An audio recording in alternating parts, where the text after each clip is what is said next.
यहाँ आपको बताएं कि वज़ीर आज़म शहबाज शरीफ ने SCO के सरबराहान हुकूमत के एजाज़ में अशाहिया दिया है। वज़ीर आज़म शहबाज शरीफ वफूद के सरबराहान का इस्तकबाल कर रहे हैं। वज़ीर आज़म शहबाज शरीफ ने शंघाई ताउन तंजीम के सरबराहान के एजाज़ में अशाहिया दिया है। वज़ीर आज़म ने इलाकाई रवाबित और सलामती के लिए कोशिशों की ज़रूरत पर जोर दिया। वज़ीर आज़म ने SCO ममालिक में ताउन की मजबूती के लिए काज़ाकिस्तान के किरदार को भी सराहा है। आपको बताएं कि वज़ीर आज़म शहबाज शरीफ ने SCO के सरबराहान हुकूमत के एजाज़ में अशाहिया दिया है। वज़ीर आज़म शहबाज शरीफ ने वफूद के सरबराहान का इस्तकबाल किया। वज़ीर आज़म शहबाज शरीफ ने शंघाई ताउन तंजीम के सरबराहान के एजाज़ में अशाहिया दिया है। ये मनाज़िर अब से कुछ देर कबल की आप मुलाहिज़ा कर रहे हैं, जिसमें वज़ीर आज़म मियाँ मोहम्मद शहबाज शरीफ की जानिब से SCO के सरबराहान हुकूमत के एजाज़ में अशाहिये के मौके पर वज़ीर आज़म शहबाज शरीफ वफूद के सरबराहान का इस्तकबाल कर रहे हैं। SCO कॉन्फ्रेंस के हवाले से वज़ीर आज़म मियाँ मोहम्मद शहबाज शरीफ की जानिब से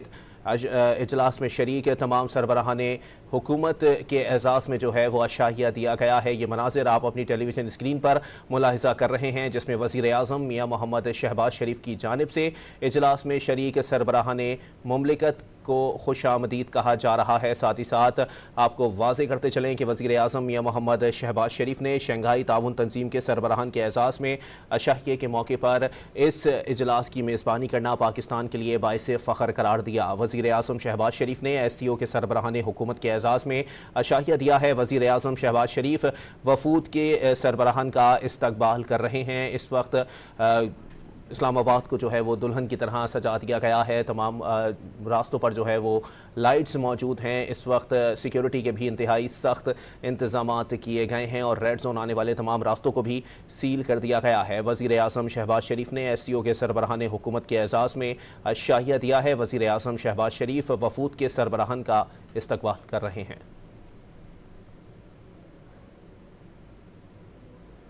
आपको बताएं कि वज़ीर आज़म मियाँ मोहम्मद शहबाज शरीफ ने SCO के सरबराहान हुकूमत के एजाज़ में अशाहिया दिया है। वज़ीर आज़म शहबाज शरीफ वफूद के सरबराहान का इस्तकबाल कर रहे हैं। ये मनासिर शहर इक़्तिदार के हैं, जिसे दुल्हन की तरह सजा दिया गया है और रेड जोन के अतराफ़ में खैर मकदमी बैनर्स भी आवेज़ा कर दिए गए हैं। और जितने सरबराहान मुमलिकत इस इजलास में शिरकत के लिए पाकिस्तान पहुँचे हैं, उनके लिए सिक्योरिटी के फूल प्रूफ इंतज़ामात किए गए हैं। अशाहिये में शिरकत के लिए मोअज़्ज़ज़ मेहमानों की आमद का सिलसिला जो है वो जारी है। वज़ीर आज़म मियाँ मोहम्मद शहबाज शरीफ की जानिब से इस इजलास में शरीक सरबराहान हुकूमत के एजाज़ में अशाहिया दिया गया है। वज़ीर आज़म शहबाज शरीफ वफूद के सरबराहान का इस्तकबाल कर रहे हैं। अशाहिये में शिरकत के लिए मोअज़्ज़ज़ मेहमानों की आमद का सिलसिला जो है वो जारी है। इस मौके पर शहर इक़्तिदार को दुल्हन की तरह सजा दिया गया है और रेड जोन के अतराफ़ सिक्योरिटी के इंतहाई सख्त इंतज़ामात है। रेड जोन के आने और जाने वाले तमाम रास्तों को जो है वो सील कर दिया गया है और इस मौके पर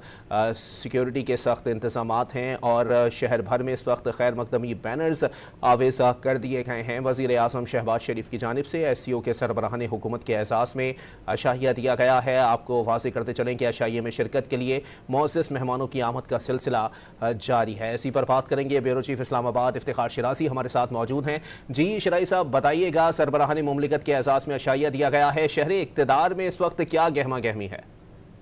जी, यकीनी तौर से शंघाई ताउन तंजीम का इजलास बड़ी अहमियत का हामिल इजलास है और पाकिस्तान इस इजलास का मेहमान है और इस हवाले से इस्लामाबाद में आज बड़ी एक तरफ एक्टिविटी रही है। पहले तो सदर पाकिस्तान ने एक जोराना दिया चीन के सदर के वज़ीर आज़म के एजाज़ में और उसके बाद फिर इस दौरान वज़ीर आज़म की जो मुख्तलिफ वफूद आ रहे थे सेंट्रल रिलेशंस और दीगर रियासतों से और साथ में भारत के वज़ीर ख़ारजा के जिस वक्त जोराने में मौजूद हैं जयशंकर, उनके साथ मुलाकात भी वक्त नाज़रीन हमारी स्क्रीन पे देख रहे होंगे कि भारत की जानिब से उनके वज़ीर ख़ारजा इस इजलास में भारत की नुमाइंदगी कर रहे हैं। तो जोराने का एहतमाम किया गया और इसमें तमाम मेहमानों को मदऊ किया गया, जिसमें चीन के वज़ीर आज़म, भारत के वज़ीर ख़ारजा और उसके साथ साथ दीगर जो रुकन ममालिक हैं उनके वज़ीर आज़म, कहीं के नायब अव्वल नायब सदूर और दीगर जो मुअज़्ज़ज़ मेहमानान हैं वो इस वक्त वज़ीर आज़म हाउस में गोया के पहुँच चुके हैं और वहाँ पे वज़ीर आज़म पाकिस्तान शहबाज शरीफ साहब बजात खुद उन तमाम मेहमानों को रिसीव कर रहे हैं। इस दौरान सजाया गया है तमाम एक तो कन्वेंशन सेंटर के जहाँ पे कल का दिन इजलास होगा और इजलास के अंदर सारा दिन इस इजलास के जो शुरका हैं वो मसरूफ दिन गुजारेंगे। कुछ साइड एंड से भी मुलाकातें होंगी और जो मेन इजलास है उसका भी इनेकाद होगा। और इस दौरान जो वज़ीर-ए-आज़म हाउस है उसमें भी बड़ा खसूसी एहतमाम किया गया है। शहर को बड़ी खूबसूरती से सजाया गया है और इस दौरान जो मेहमानों की तवाज़ो के लिए एक बड़ा ज़बरदस्त किस्म का एहतमाम, जैसे आज जवान सदर में हमने देखा कि वहाँ पे 3 के वज़ीर-ए-आज़म के एजाज़ जो दौराना दिया गया था बड़ा पुरतकल्लुफ़ था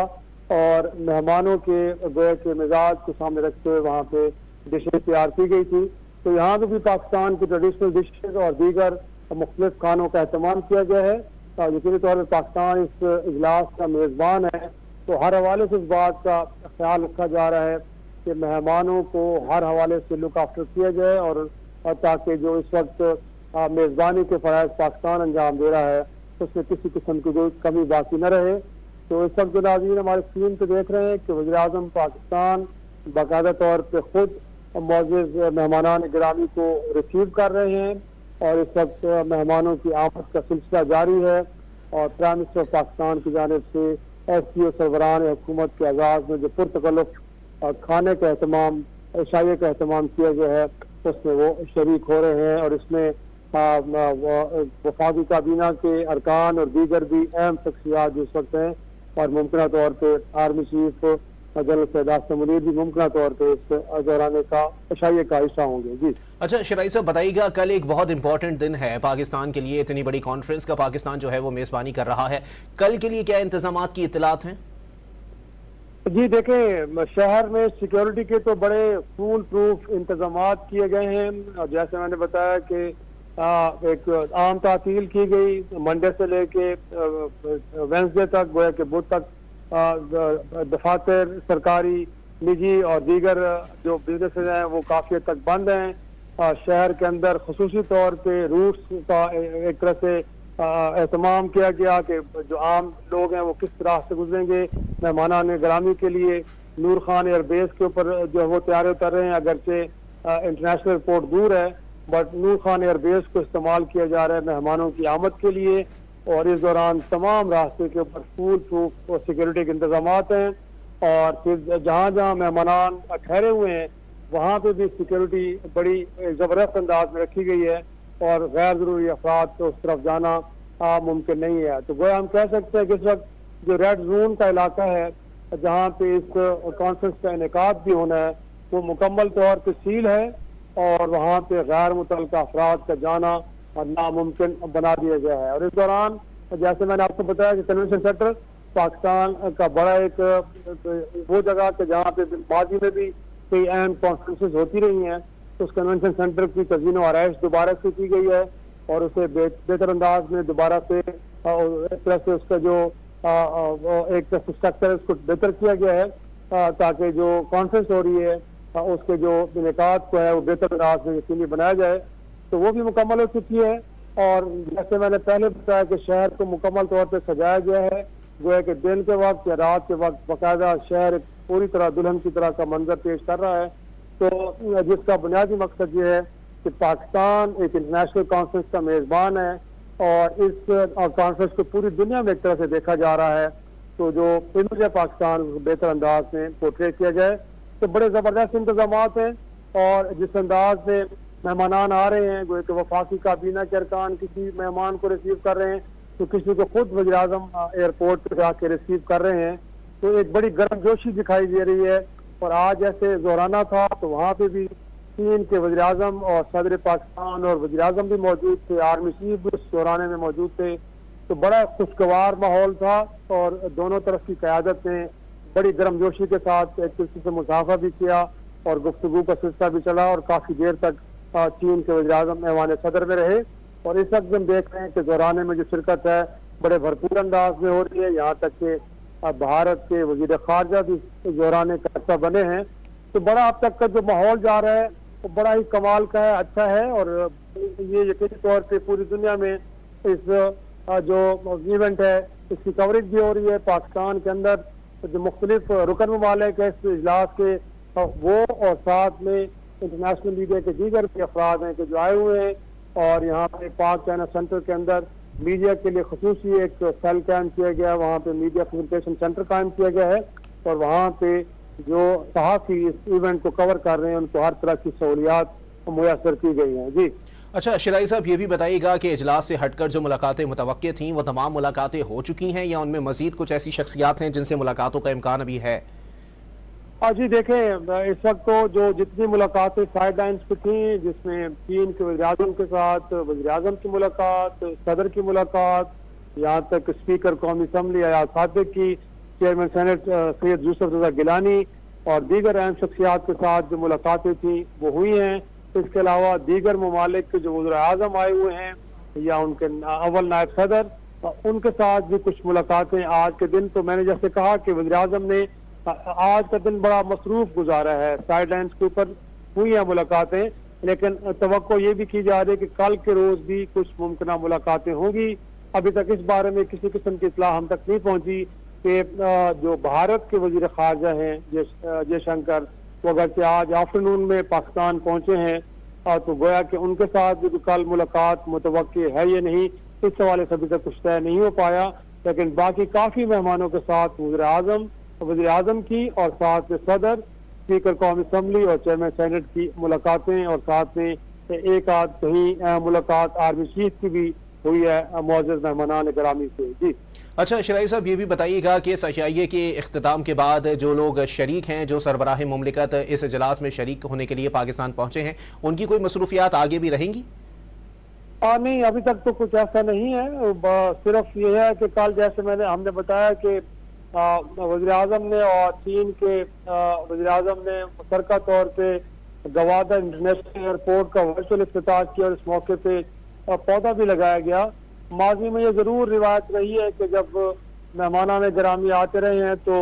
शकरपड़िया के जो इस्लामाबाद का एक मारूफ सियासी मकाम है, यहाँ पे कई दरख्त लगाए जाते थे और कई आलमी रहनुमा जो पाकिस्तान का विजिट माजी में करते रहे तो वो आया करते थे और यहाँ पे एक यादगारी दरख्त लगाया करते थे। लेकिन सिक्योरिटी के मामला को देखते हुए शायद इस बार ये मुमकिन नहीं है और जो भी एक्टिविटी है वो सारी की सारी रेड जोन के इलाके में हो रही है और उससे बाहर किसी किस्म की कोई तकरीब या कोई इवेंट या कोई एक्टिविटी अभी तक तरतीब नहीं दी गई। तो लगता यही है कि कल का दिन क्योंकि कॉन्फ्रेंस का अहम और इम्पोर्टेंट दिन है और कल सारा दिन गोया के तमाम मेहमानान गिरामी कन्वेंशन सेंटर या अपनी जहाँ पे उनकी क़यामगाह है वहाँ तक महदूद रहेंगे और मुमकिन तौर पे कल शाम में मुश्तरका एलामिया जारी करने के बाद इस इजलास का इख्तिताम कर दिया जाएगा और हो सकता है कि कुछ मेहमान कल शाम को ही वतन वापस रवाना हो जाएं और कुछ ऐसे भी हो सकते हैं कि जो अगले दिन सुबह 17 अक्टूबर को वतन वापसी के लिए रवाना हो। तो अभी तक तो ये है